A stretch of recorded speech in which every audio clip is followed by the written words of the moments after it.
the Great Lakes State Weekend featured speaker. I believe he's an alumni, Dr. Christopher Merritt, will be talking about the planning for sustainable community economic development in Michigan's Upper Peninsula. Then right after that, Monday, October 27th at 7 p.m., we're welcoming back author Angeline Booley, who will be talking about her brand new book, Sisters in the Wind. Then after that, Wednesday, November 19th, our own Professor Coral Brady will be speaking in the Scholar Series. She'll be talking about food policy and food regulations. Now, that brings us to today's sustainability series, where we have Lake State's own Beth Christiansen, who's in her 7th year here at Lake State. She was a part of C-Free before we got the C-Free building. She grew up in Midland, received her bachelor's degree from Aquinas in chemistry and biology with a minor in math, then went to Purdue for her teacher certification, and then received a master's from CMU in mid-level education or middle school education. And an interesting factoid that you may or may not know, Beth is going to the Galapagos at the end of this month. So please join me in welcoming Beth Christiansen.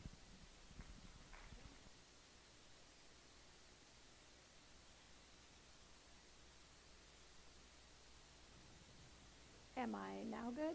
All right. All right. I warned Mark that when I get excited, I start talking louder and louder, so he may have to adjust. So you just hold your ears shut. So he did say, yes, I am from Midland originally, and both parents are from Great Lakes town. So my mom grew up in Marquette. My dad grew up in Manistee. And so I was pretty much born and bred in the waters of the Great Lakes. So it is very precious to me. And so that's why I want to share a little bit with you about how can we take care of this amazing resource that we have. And I do, as he said, I work for the Center for Freshwater Research and Education, a beautiful building on the water. Our mission at C-Free, you'll hear me say C-Free instead of the big long name, is to do just that, take care of those Great Lakes resources that we have. And that's going to be done through education of people like yourselves and what you take away from here and into your regular life. Education, research, and then, of course, community involvement. Again, that involves all of us working together. Through LSSU, we have this amazing opportunity. We have a whole bunch of students here who can help to be the next generation of scientists and educators. That's part of the College of Great Lakes Ecology and Education. We've got natural resources students, we have education students, and we're all about getting on board with those freshwater research and issues around our Great Lakes ecosystems, in addition to just helping everyone understand how important our land and water is. So my talk, I thought in terms of we have this amazingly huge resource. And so there does appear to be this unlimited source of water here. When I was growing up, I told you I'm a Great Lakes person. When I was growing up, I thought nothing of leaving the water running while brushing my teeth, right? Or not taking a Navy shower where you're turning off the water in between each step. You know, it was just, water was everywhere. I mean, I think my dad cared a little bit about the bill. You know, there were 7 of us in the house, but for the most part, it seems like an unlimited resource. And so really want to think about, you know, what that means to us here. So we're going to start with our connection to this place in the Great Lakes. Some might not have been born and bred here, but we all have a connection here. We want to talk about sustainability. That's sort of the elephant in the room. This is a sustainability series, and I want to make sure we're on the same page. What is sustainability? Our water address, learn a little bit more about the Great Lakes. Stewardship, that's also in the title, and so I want to make sure that we have kind of an understanding of what that means. Risks to our water, and then think about, what can I do as just a regular old person? I don't run the world. What can I do individually and maybe with my partners, peers, colleagues? And then if you want to, you have the opportunity to make a water promise, which is something that we have available at the Center for Freshwater Research and Education. So just to introduce it, my place currently in the Great Lakes, my place is where the waters of 3 upper Great Lakes meet. Within this very tiny space, we have Lake Superior's waters running out into Lakes Huron and Michigan through the channel of the St. Mary's River. So every drop of Lake Superior water that makes its way over Niagara Falls and out to the Atlantic, those start here where we are.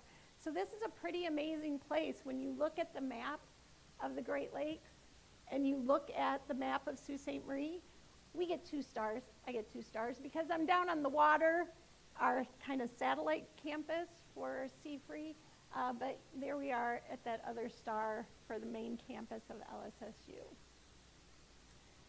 We're part of that gathering place, Bawating, the place of the rapids.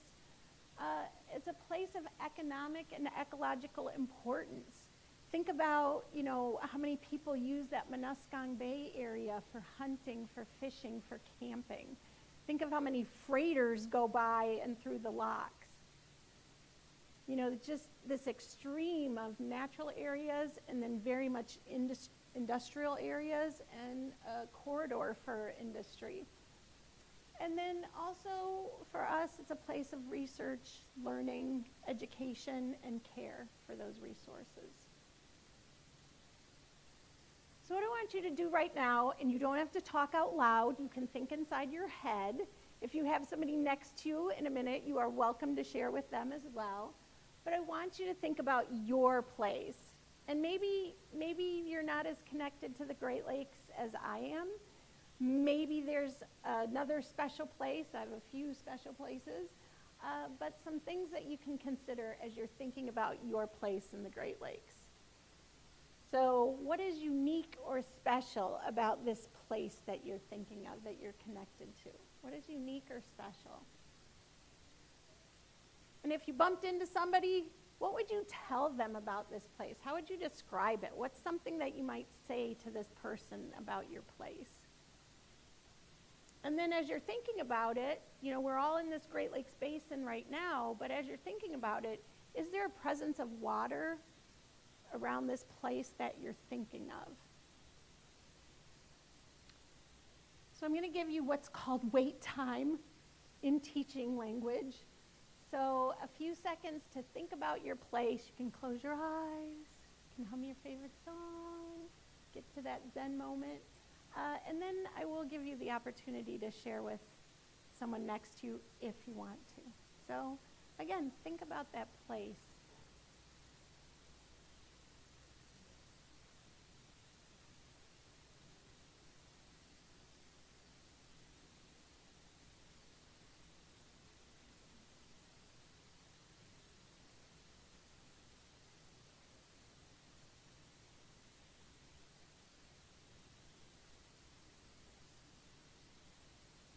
All right, so you do not have to move, but if you want to share and you don't have somebody next to you, you are welcome to move, or you can just think to yourself. But if you do decide to share with somebody, I'd like you to notice how that partner responds when they share about their place. So I encourage you, I'm not going to force you, but I encourage you, if you are sitting on your own, to move towards somebody that you can share with. And again, notice your partner as they share about their place.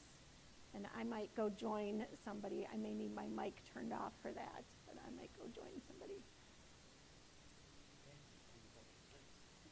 I'll join you. Oh, do I need to turn this off?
I can hear myself just fine. So hopefully you had a chance to share about that place with somebody. But this is sharing with a question mark is my next bullet, because you do not have to share anything with the whole group. But I did, if you don't mind, I just wanted to share my experience. I saw joy. I saw excitement. There's true passion about just being here in this place. So that was my noticing. If anyone else wants to share anything about what, and if you don't want to share about your partner, you can share about yourself, what your feelings were about your place. But Mark, how did I know that you might participate today? So, my partner wanted to pick a little fight with you about, she said, well, one of her special places is just being in the forest. And this thing about it being unique kind of bugged her, like, oh, why does that forest need to be unique? Why is it that, she can go to forest in Wisconsin and it's beautiful there too, or she can go to a forest here, or go to a forest in Minnesota, and they're all wonderful and special. But like, it doesn't have to be like unique. It's the fact that she's in a forest surrounded by all this nature. And I told her it would be okay. It's okay. It's okay. I'm certain that the forest is unique compared to the city, right? I don't know if this is a big city, right? But, so, yeah. So, thank you. Yeah, and it sounds like that is a very peaceful, very, comforting place for you. So. All right, anyone else want to share? Again, no pressure. I didn't want to share my place Yeah. because I'm scared that my partner here might want to develop it into condos or something. Oh. So like that idea of that it won't be special anymore because I don't want it, all developed. Part of what's special is that it's still kind of nature. So I didn't tell her where it was. And that's okay too. You can keep your secrets. And since my special place tends to be, a very natural place, that doesn't mean that somebody's special place couldn't be the Detroit waterfront or the top of the CN Tower. It's your place, and maybe you get a great view of whatever is special to you from those places. So just because for me, sort of a nature bum, hang around outside, doesn't mean that that's the same for everybody. So, again, I'll let you consider that on your own then. All right, so the elephant in the room. So sustainability. I remember being in a professional development workshop and somebody said something about, so what is sustainability? What does it mean to you? And there were so many different answers, and at the time, my answer was sort of like, it's this pie in the sky thing that we can never meet, but we sort of want to aim for it, and, that was, 20-something years ago. But I just want you to think about that for a moment and think about, well, what is it?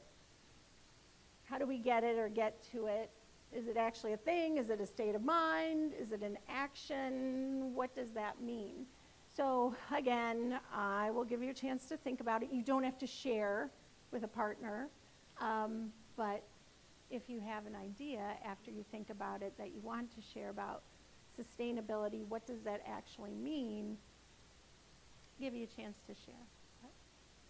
Give you a little bit of time.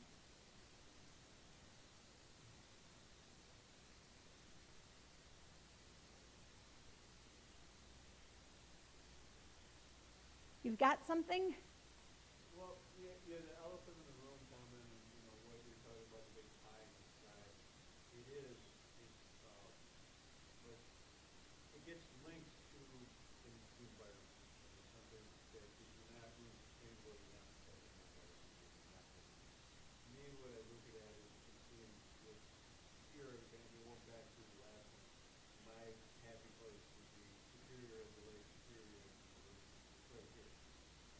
Awesome. So sustainability means being able to keep doing what you're doing over a sustained time distance. And that comes back to not so much environmental as economic. What you're doing economically, are you able to keep going economically the way you're doing? And so, as a state of mind, yes, but it's in every action that you do. It protects the environment, but I'm more concerned with the economic. Great, thank you for sharing. So it sounds like we're looking at that kind of almost a balance between we want to preserve and sustain what we have natural resources wise, but we also have to deal with the reality of the economy, the economics around these places, these spaces that we are trying to preserve and sustain. Did I get it? Not necessarily we want to, we have to. We have to consider we're running out of land and space and the water, the air quality, the water quality. It's not a matter of want. The economic and environmental constraints that we have are playing into what sustainability is. The want makes it this high in the sky.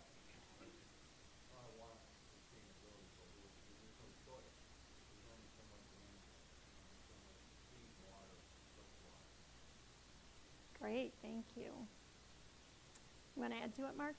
Yeah, I'll just, I'm totally with you there, but unfortunately I think it is a choice, right? So, like, sustainability, there's economic sustainability, there's environmental sustainability, but unfortunately, it does kind of fall into like a political kind of choice, right? I mean, there's choices being made right now to like take away some of the rules and regulations that help us get towards some kind of sustainability. Like what do you think of the greenhouse gases? Seems to me we have to make a choice. Do we want to go there? And right now, the country's not going there. So I think this is a choice that we're making as a human population. So despite the idea that, hey, this is a need to, this is a have to, we're going to lose everything if we don't do something, there's also these other pulls in other directions that make it more of a challenge, maybe because not everybody may say, this is something we have to get on. So there is kind of a tug of war there between what we can do, what restraints we have versus what we like have to do.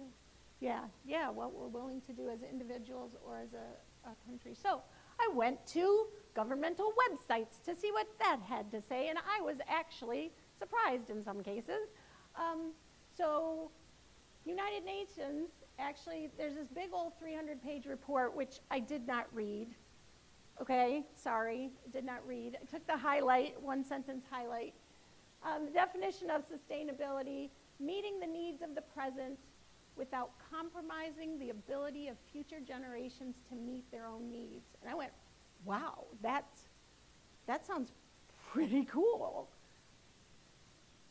All right, we know we have needs. We know we have necessities to live, right?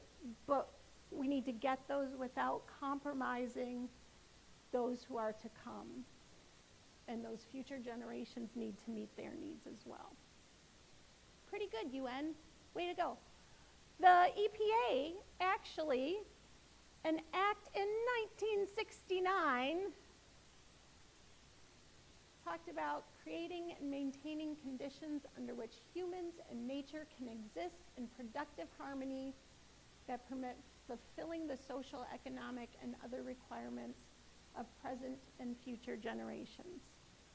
Or, in a nutshell, everything that we need for our survival and well-being depends either directly or indirectly on our natural environment.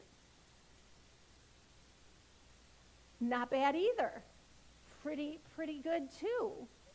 So we're looking at kind of what you had already said, right? There's this balance here between our resources and our use of them, but also the economics of that and caring for them, balancing that all out. And then Department of Energy, they basically stole this from the EPA, 2010. They went and stole it from what we just read out of the 1969 Environmental Policy Act. That's kind of cheating. But anyway, then they added a whole bunch of other stuff in 2023 that goes into greenhouse gases, goes into development of clean energy, enhancing climate adaptation resilience. There's a lot of stuff. I'm not going to read the whole slide to you. But kind of expanding on those specifics that we might be facing right now as part of sustaining what we have, sustaining our resources. Any comments on sustainability after that? Anything that you wanted to jump in on? I think what, to me, what I'm thinking is going back to the sustainability and economic and environment comparison to it. If you look at what they were saying back in 1969, a way of saying, of gauging, is it something we have to do or something we want to do, is look at how much damage has been done since 1969. And then to say, well, environmentally and economically, can we keep going in this fashion? To look back allows us to be able to see maybe the way forward. And why economically, because it becomes so important. To look at how much of public land has been degraded, or how much is turned to urbanization, is covered with cement as opposed to covered with grass.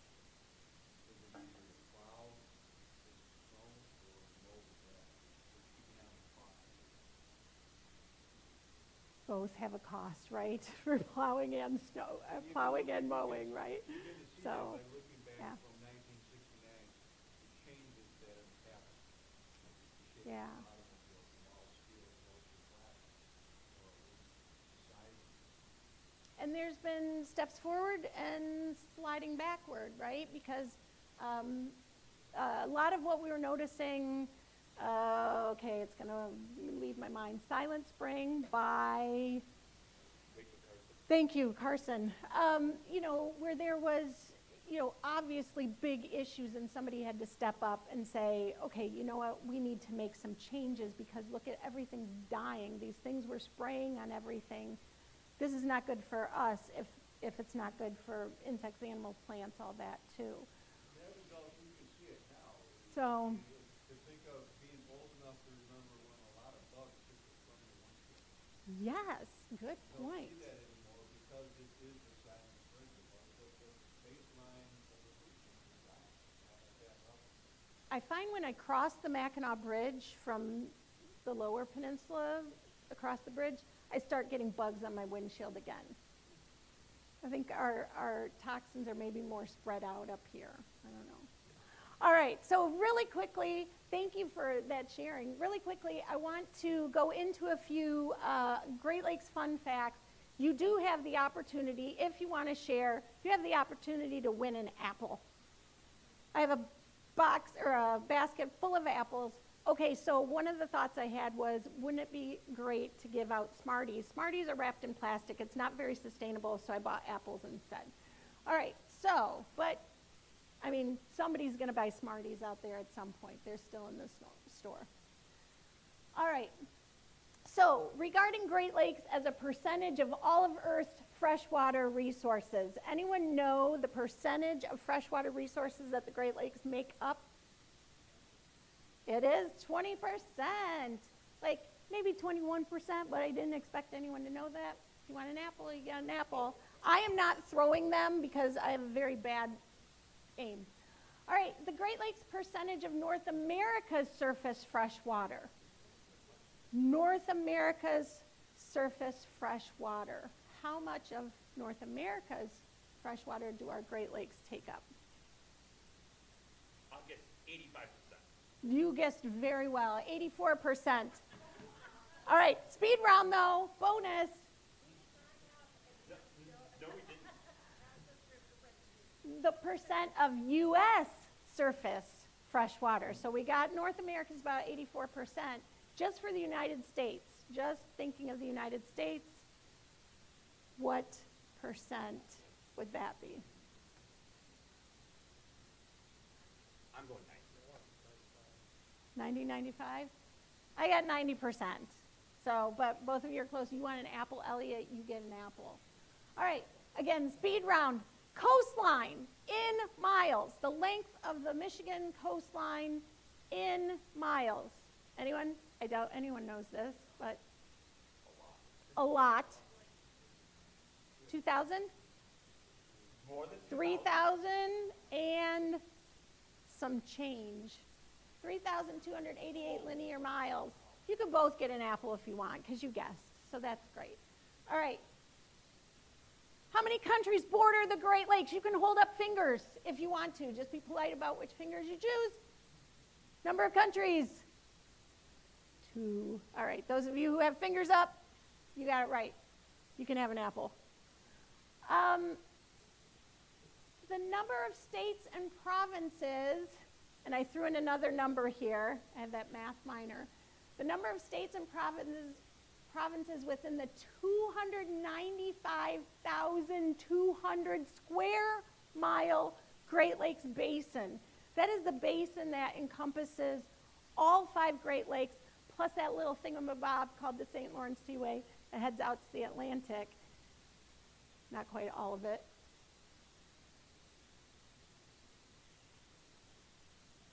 How many states and how many provinces? I already told you you told me there's 2 countries, so there has to be some provinces there.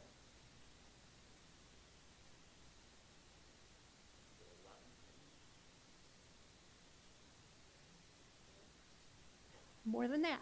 So between 11 and 4. 9, really, really close. All right, so 10 is our total amount. There are 8 states and 2 provinces. All right, who can name them? Start shouting out names of them. What are they? What states and what provinces? Wisconsin, Michigan? Minnesota? New York? Indiana? Ontario? What? Illinois? Pennsylvania? I think we got that. Ohio? Michigan, did we get that one? I think we got that one. Think Quebec was one we hadn't listed.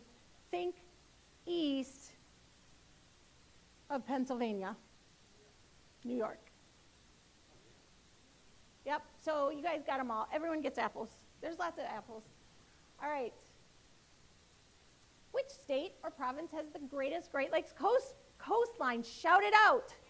Michigan does. Michigan has what percent of the Great Lakes coastline? Of those 3,288 linear miles, what percent of that is?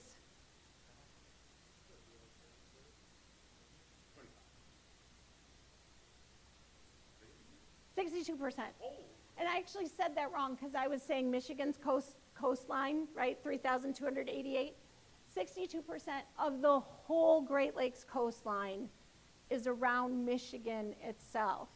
Think of that contact, whether you like it or not, think of that contact with water that you have the opportunity to take advantage of. Pretty impressive, Michigan. And there's my resources if you want them. All right, number of inland lakes in Michigan. By the way, my happy place, that's the lake that I told you about, that's the lake. All right, number of inland lakes in Michigan. More than 10,000, all right. We're going to talk about that in a hot second. More than 10,000 is correct. Any other more specific guesses?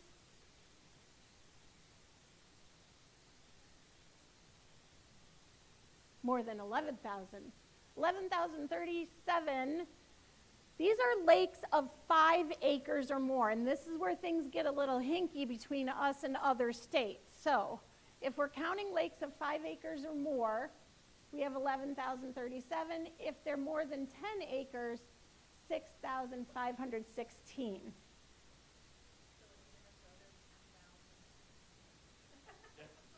We got that answer. She's the psychic here today. All right. Minnesota is the land of 10,000 lakes. However, they lied. Those Minnesotans, they're liars. But in a negative direction, they have 11,842 inland lakes, but those are Their DNR requires that they have to be 10 acres or more to count as a lake. We're okay with 5 acres here, so that's what we count. So that's okay. They're lakes. They're awesome. But they lie. They're more than 10,000 lakes. They need to add like a greater than sign on their license plates. Okay, so anywhere in Michigan, no matter where you end up, you get lost somewhere in the woods, in the country, in a city. How far are you from a surface water source? Anywhere in Michigan. Maybe 5 miles. You're right on it, David, really close. Within 6 miles. Doesn't matter where you're standing. You can go 6 miles and you will be by a freshwater source. No dying of dehydration, anybody. Find that source. Bring your life straw. All right. How about a Great Lake? How far are we from a Great Lake? Anywhere in Michigan. This is at least you'll be within this. You may be even closer than this. But anyone, anywhere in Michigan, how far from a Great Lake? You guys, you came late, but you get an apple if you answer a question right. The pressure's on you two. Or you can just take an apple, because I have plenty of them. There's the apples. An hour? Okay, that's a very Michigan way of answering, right? We give answers in time. We don't care about distance. It's like, oh, I'll get there in an hour. You would have to drive very fast if you're within an hour. I'm just giving you that hint right now. It would be like, cops chasing you down. Less than that. A little more than that, but not that much more than that. 85, there you go. Within 85 miles. But us, we're so lucky here. You drive like 45 minutes, I go a little fast, and you get to St. Ignace. Boom, right? There you are. You're at 2 Great Lakes in addition to the one that you started at 45 minutes ago. Amazing. Not bad for us, right? All right, I think that's the last of my obnoxious questions. All right, but stewardship. This is the other part. All right, it took me a while to get here, but we're here now. What does that mean? What does stewardship mean? My job is about trying to build up Great Lakes stewards. And so it took me this long just to get to that. But how do you get it? Is it a thing? Is it a state of mind? Is it an action? Instead of sharing for this one, because I'm running short on time, I want you to just kind of think about that for a minute. Like when you're thinking of stewardship, what might that look like? And I'm going to give you good old dictionary answer here, but think about the term stewardship. And it's sort of base word, steward. Merriam-Webster, love those guys. So it started out as you could just be a steward, somebody who takes care of a house or, the duties in the office. You could be conducting, supervising, managing something, especially the careful and responsible management of something entrusted to one's care.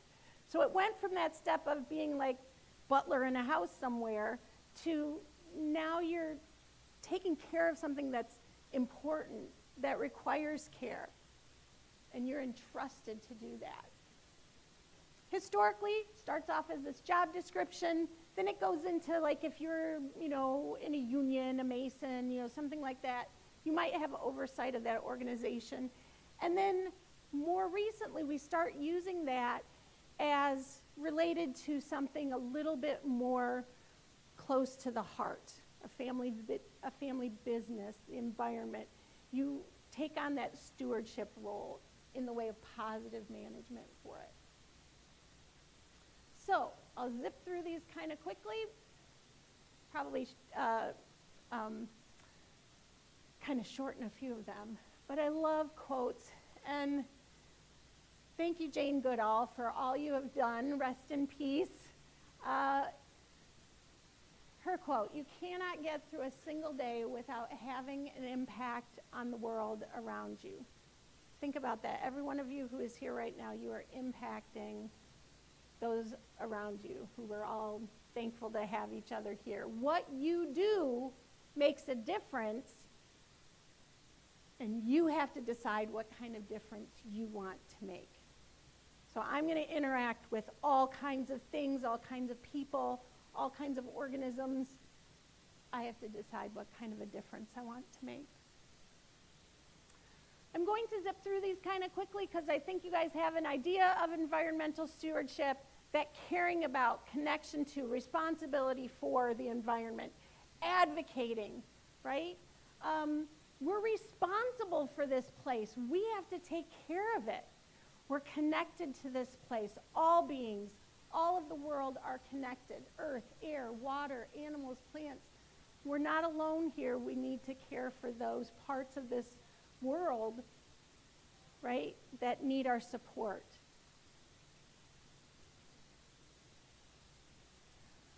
I'm going to kind of zip through this part. It's a little bit more,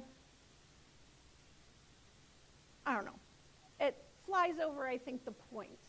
So I'm going to kind of get into the process of building stewardship.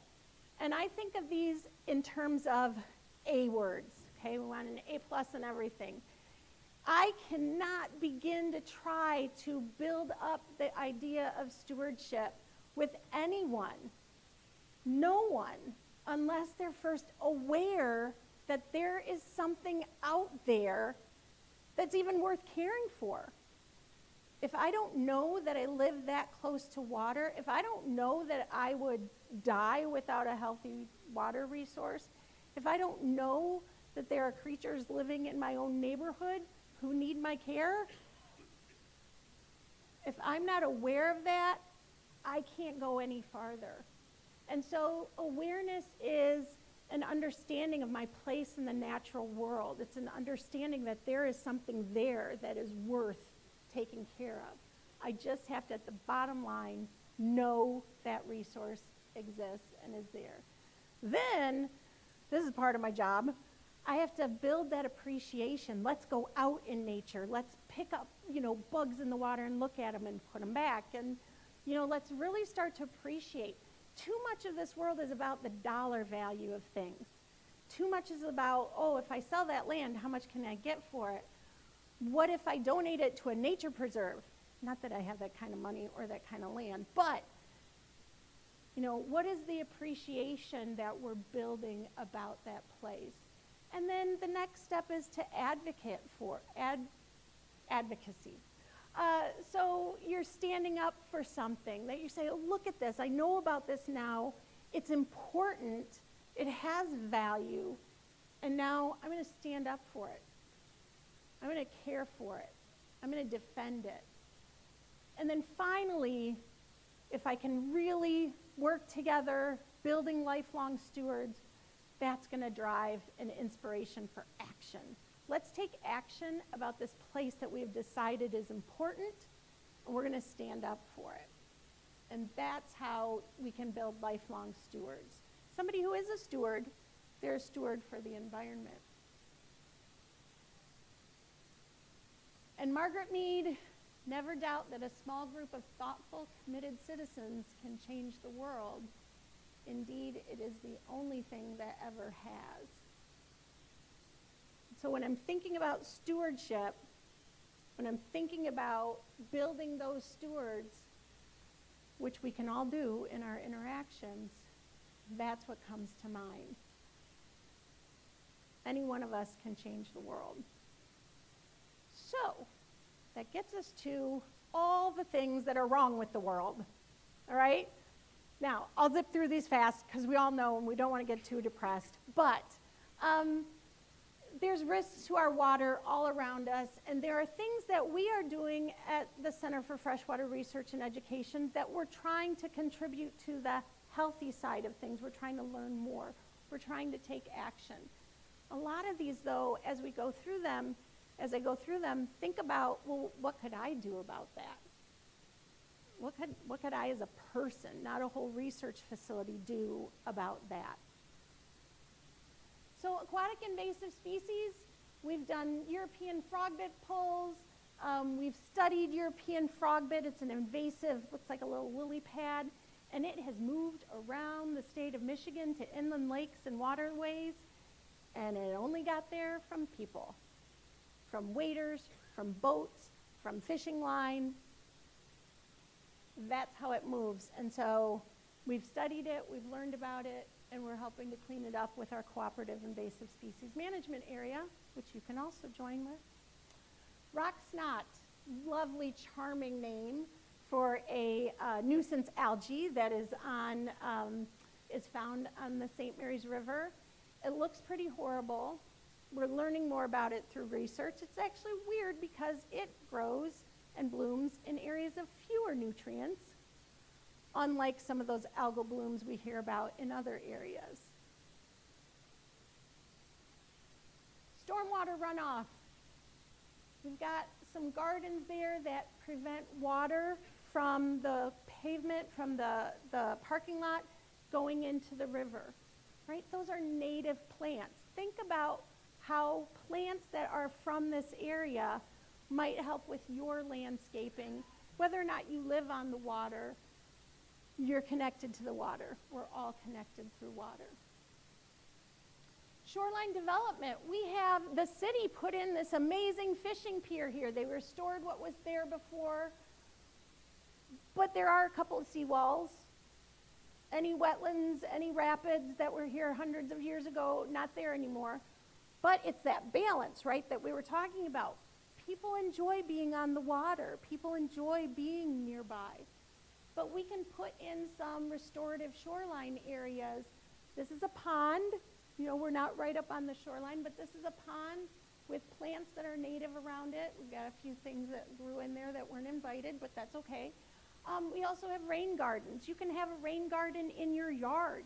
If you have water runoff, find that spot. Put in some plants that love that water. And so you can do that as well. We have issues with fuels, petroleum, hydrocarbon issues in our waters. Lake Superior State University is one of only 8 national centers of expertise in the whole nation. Only 8 national centers of expertise, and we happen to house the Great Lakes Oil Spill Center of Expertise. It is housed at Seafree. So we have this connection where research is being done, big scale, figuring out what do you do to clean up oil in fresh water? How do you detect it under ice? They don't have that problem in the Gulf when they're drilling for oil. How do you detect it under ice so that you don't have to wait till May to figure out there was oil that came spilling out from somewhere? Habitat loss. Definitely one way of treating your waterfront. I gave you some suggestions with native plants before, so that is another risk to our water. Septic systems. Sorry, both of those pictures really grossed me out, but they are from somebody else's space, not mine. But yeah, I had a friend who bought a little cabin on Wixom Lake downstate, and there was this old rusted 55-gallon drum that was the septic system. Whew. So that was a little bit frightening when she found that out. But now it's better. Not that anymore. Microplastics. This is about our choices that we make, right? Plastic's a part of our world. We can't get rid of it. As a matter of fact, cleaning up oil right now is done best with plastic petroleum products because like sticks to like. So big challenge for the future for our students today. How can we find something that's not a petroleum product to clean up after an oil spill? Because we're just like getting it going all over again. And then pharmaceuticals. When I was growing up, it was like you had extra of something, you flushed it because that's what you're told to do. That doesn't go away. And even if we're taking drugs in our bodies and there's stuff left over, it goes out too. Because a lot of our drugs that we have, they might have a higher dosage than is actually metabolized, and so it just kind of keeps going. So those are all risks to our water, and we cannot solve all of them ourselves, completely get rid of the problem.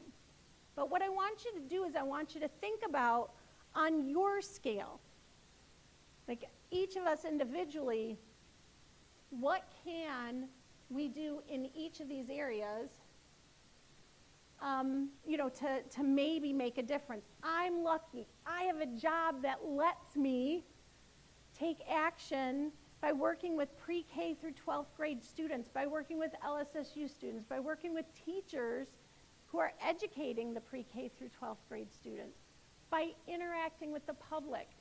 All of these things that we're doing, they can't happen without our LSSU students guiding and leading.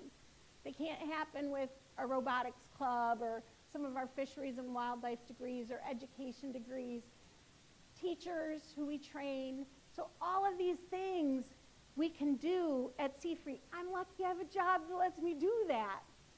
But not all of you are paid to do that kind of a thing, right? And so something I wanted to just sort of leave you with is thinking about those risks to our water. How aquatic invasive species might spread, how stormwater runoff might impact from your yard, impact when it goes down that storm drain. Shoreline development, if I know somebody or have a place that's along a shoreline, is there another option than planting grass all the way up to the edge of the water or putting a bunch of rocks there? Is there another option? If I have a boat, can I make an impact when it comes to getting those fuels into the water? Habitat loss, again, thinking about how we treat our yards, our areas where we live, and build up habitat that is local, that is from this area.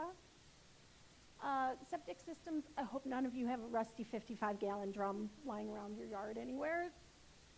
Said enough.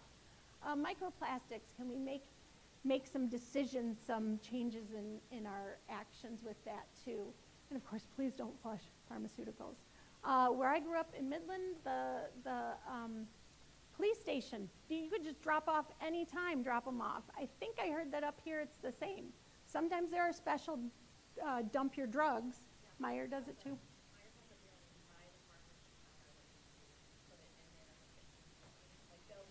There you go. Yeah, so easy. Meyer's open to what, midnight, 11 o'clock, something like that. So easy. So think about that, just those changes, and I was going to let you share and everything with each other, but I'm running out of time. So just inviting you to, at some point, could be before you leave, could be now, to think about, as an individual, what can I do? What is a promise that you can make to our water? So again, not everybody's paid to work on cleaning up water, but we all need that water resource. And the lives of those things that live in or around the water, equally important. So what can we do? And it won't make you talk with a neighbor, but you do have the ability to take a sticky note. We have sticky notes here and on the other TV monitor. And we have whiteboard or white paper, poster paper.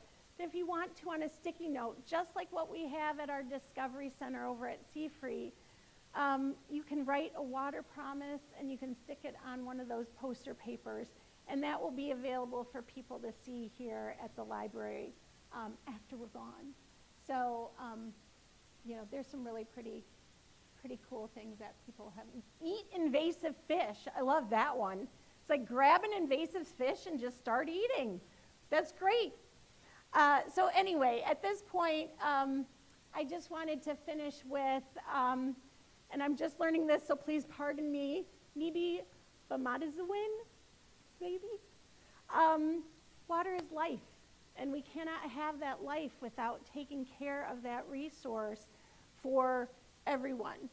By the way, you can't see these very well, but it's a whole passel of eagles. I'm not sure passel is the correct scientific word, but a whole group of eagles just came out on the ice this winter, and many generations of them. So talking about generations of sustaining health of our water, our resources. So anyway, thank you very much. I hopefully stayed within my time, but not a lot of time for questions. You guys were awesome participating. I appreciated that. So anything you wanted to ask?